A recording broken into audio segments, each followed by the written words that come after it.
Dan pemirsa, saat ini kami juga sudah bergabung dengan mantan Ketua KPK, yaitu ada Pak Abraham Samad. Selamat sore Pak Abraham. Sore Mbak Tisa. Iya, Pak Abraham, ini sebenarnya Hubinter sudah tahu di mana Harun Masiku, jejaknya lah kita sebut demikian. Tapi sampai sekarang KPK belum bisa menangkap yang bersangkutan. Kita ingat dulu bahwa ada misalkan Nazarudin juga kabur ke luar negeri, bisa kok ditangkap. Ada apa ini kalau menurut Pak Abraham?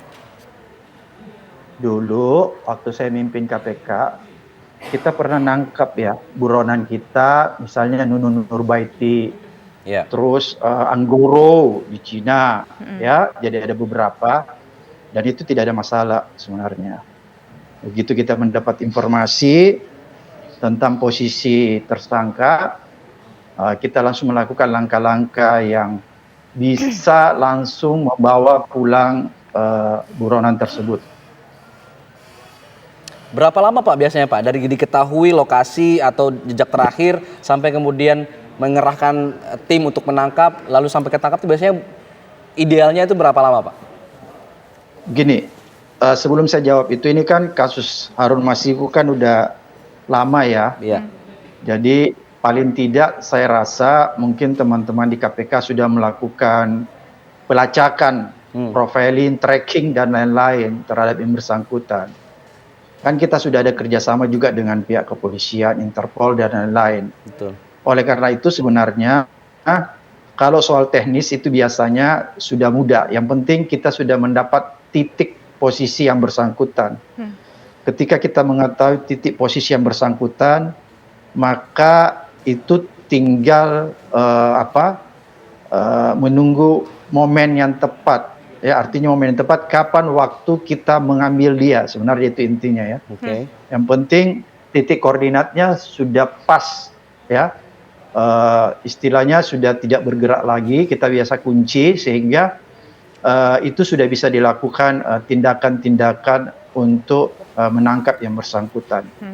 Dulu pernah kita lakukan waktu Anggoro, di Cina pun seperti begitu. Bahkan pada saat itu KPK harus menyewa pesawat untuk memulangkan. Karena biasanya buronan itu tidak bisa naik di pesawat komersil kalau tangan terborgol. Maka dulu langkah yang kita ambil terpaksa harus menyewa pesawat karena yang bersangkutan kita harus borgol. Oke, Pak Abraham, ini kan Harun Masiku sempat waktu itu terdeteksi masuk ke Indonesia melalui bandara. Kemudian sampai sekarang juga kita nggak tahu di mana keberadaannya. Kemudian muncul pernyataan dari Hubinter tadi bahwa yang bersangkutan ini jejaknya ketahuan di Indonesia. Sampai sekarang nggak ketangkep, itu ada yang aneh atau ada yang janggal nggak sih Pak? Ya kalau informasinya sudah A1 dari aparat penegak hukum bahwa ada di Indonesia kan menjadi aneh. Kalau anak kecil pendengar itu jadi tertawa kalau memang betul informasi itu datang dari orang yang berkompeten ya, dalam hal ini aparat penegak hukum yang melakukan pelacakan. Dan sebelumnya juga kan pernah deteksi bahwa Harun Masiku juga katanya balik ke ke Sulawesi Selatan ya, di tempat tinggal orang tuanya di Kabupaten Goa. Sehingga menurut saya hal-hal itu kan informasi-informasi itu harusnya dijahit ya. Dijahit terus di kantor dilakukan profiling tracking yang ketat dengan kemampuan teknologi KPK dulu waktu zaman saya pikir itu bisa dilakukan dengan bekerja sama pihak kepolisian dan Interpol, maka seyogyanya tidak seperti sekarang ini. Menurut saya ini terlalu lama. Menurut saya, padahal kalau kita lihat profil si Harun Masiku adalah orang yang tidak punya kemampuan ya, tidak punya kemampuan untuk melakukan bepergian sejauh yang dia inginkan. Beda misalnya dulu Anggoro, dia punya jaringan internasional, dia punya duit, dan dia punya banyak teman-teman relasi di China. Begitu pula ketika Nazarudin yang ke Meksiko, itu orang yang punya kemampuan. Kalau Harun Masiku ini kan sebenarnya secara profil orang yang tidak punya kemampuan terlalu untuk melakukan perpindahan atau pelarian dari satu negara ke negara lain. Oleh karena itu ini menjadi sesuatu yang tidak terlalu sulit bagi aparat penegak hukum untuk melakukan pelacakan dan sekaligus penangkapan. Sebenarnya tinggal ada nggak goodwill ya, keseriusan dari kita untuk betul-betul menangkap. Persoalannya sebenarnya di situ. Oke. Karena kadang-kadang dalam bahasa yang sangat sederhana, kita selalu sepertinya mudah diucapkan ya, secara retorik, tapi begitu mau dilaksanakan penangkapan itu jadi bertele-tele. Oke, Pak Abraham, Anda sebagai mantan Ketua KPK, apa jika kemudian berada di posisi seperti ini, perlukah pimpinan KPK atau Ketua KPK saat ini merespon juga pernyataan dari Divhub Inter ini? Karena sepertinya Divhub Inter ini ingin mengatakan sesuatu kepada publik bahwa ini posisi sudah ada, tinggal tangkap begitu, seperti yang kita tangkap seperti itu. Apakah kemudian pimpinan KPK perlu untuk merespon ini? Sebenarnya begini, dulu kita itu sudah punya kerjasama yang akurat ya, punya kerjasama yang harmonis dan koordinasi yang cukup bagus dengan pihak kepolisian maupun Interpol. Sehingga kita tidak mendapatkan kendala-kendala, baik waktu Nasarudin, Anggoro dan Ibu Nunun Nurbeti itu semua lancar, tidak ada kendala komunikasi, tidak ada kendala koordinasi antara pihak KPK maupun kepolisian. Oleh karena itu menurut saya menjadi aneh kalau sekarang pola koordinasinya itu menjadi hambatan sehingga Harun Masiku tidak bisa dieksekusi sesegera mungkin gitu.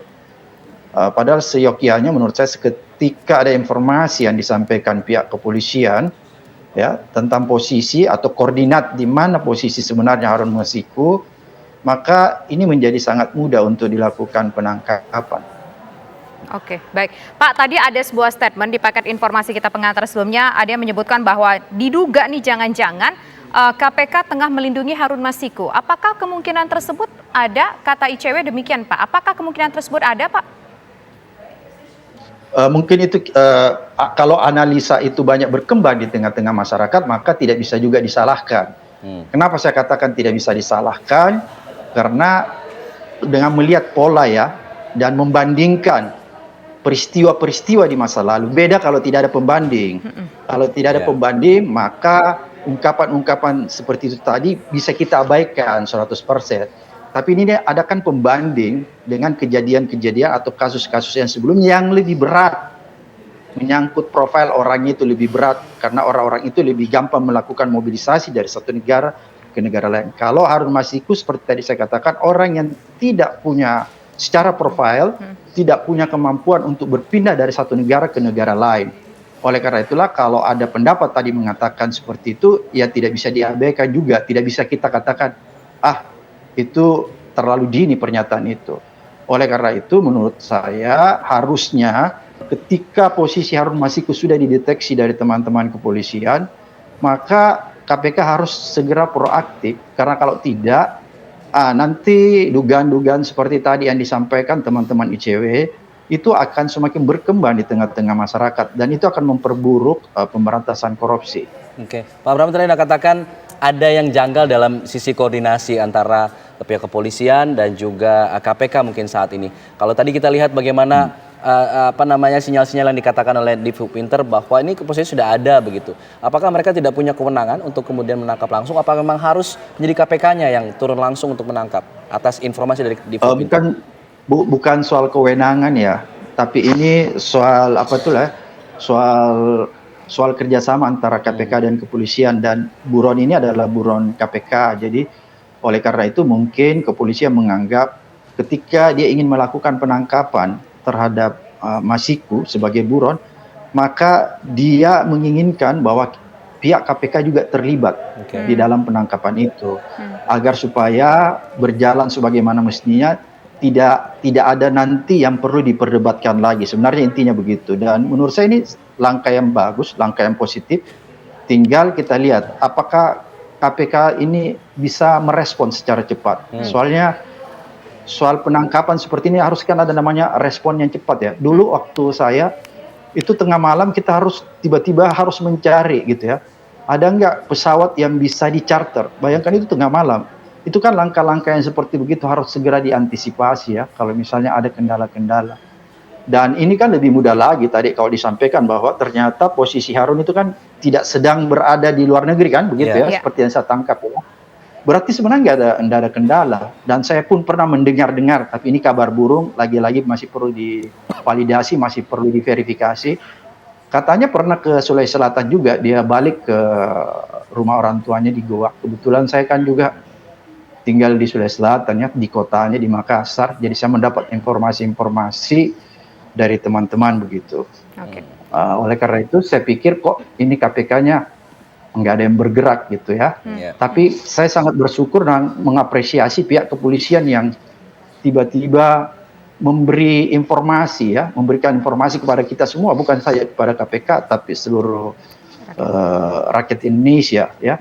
Mungkin ini adalah salah satu bentuk pertanggungjawaban dari kepolisian bahwa selama ini kepolisian juga turut serta melakukan pelacakan ya, pengintaian, investigasi terhadap larinya buron Masiku. Sebenarnya itu pesan yang ingin disampaikan kepolisian seperti itu, bahwa kepolisian tidak pernah diam begitu ya. Tinggal bagaimana nih KPK-nya? Kan begitu sekarang pertanyaannya. Oke, baik. KPK-nya jangan penakut dong kan begitu ya. Oke. Jangan takut dong gitu ya. Harusnya kan bahasa itu kan sebenarnya mau dikirim. KPK-nya jangan takut dong. Harus berani dong kan gitu. Sebenarnya pesan-pesan itu sepertinya sedang dikirim ya.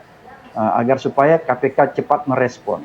Sepertinya begitu Mbak. Oke, baik. Sekarang kita ingin ke Pak Rianto. Pak Rianto, terakhir, ini ada pesan yang ditangkap oleh Pak Abraham Samad dan juga mungkin sebagian orang yang menyaksikan tayangan ini bahwa sebetulnya polisi ingin memberikan katakanlah sebuah pesan kepada KPK bahwa KPK jangan takut-takut dong. Ini kita udah tahu loh dia posisinya di mana. Ayo coba kita kerjasama menjalin harmonisasi yang apik begitu untuk menangkap seorang Harun Masiku.